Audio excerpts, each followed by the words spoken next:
gouzout a reor mam gozoun hag evit e delek diez eo evit ar mamou goz. Un peseur c'hoari evez dibavet evit ar vugale, setu. A rog eo a esor peogwir eo a nemet ken an orangezen hag ur mabig Jesus e sucre. A tout an dud a oa laouen gant an raze. Setu, me da c'houlenn digant ar vugale vien, ma te, petak teus c'hoant evit ne delek. Oh, me, mamik, un DS. Oh, vadou e beniget. Un DS, un autogos. Oh, vadou e. Non, mamik, un DS eo ur c'hoari elektronik. Ah, bon. A pegemen eo, mamik, kan a ganter kan euro. Oh, vaz alver eger eo evidome. A te mateze, te peus c'hoant un dra benagal. Ya manigou evit ur PS3.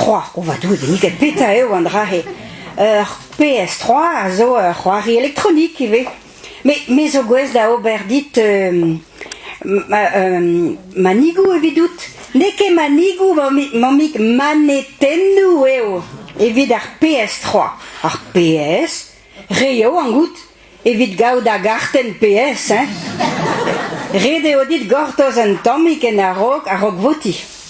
Ma, setu. A te, petra plij dit. O me, mamik, ur persing. O, vazan.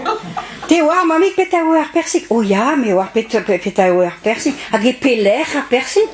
O, ma teze en va fri, pe en va boutoun gof. A piou a velo ar persing en da boutoun gof. A dada da zo a du gant an drahe. Oh non, ne ket da du. Bon. Mais plijout a radin ive un tatou. Tatou? Peta eo an drahe. Ah, si, ya, gouzout a ran. Un tatouage. Ya. Tresa en dra bennak var va gein, pe var va brer. Oh, vadou e. A piou a velo var da gein, pe seurt tresaden, la pousse. Oh, ma peus c'hoant la pousse an mazur gaouet er grignol hag ma teze e fe mat a gaout la pousse un tu bennak. Ah, mamik, me mestra. Pe, a dada da zo a du gant an tatou?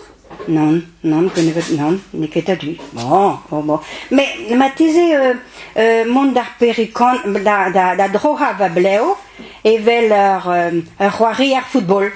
Ah bon? A piou? Cristiano Ronaldo. Oh, n'en vezan ket an ehan, mais bon. Bon, setu eo diez kenan da gaout trao evit nedelek.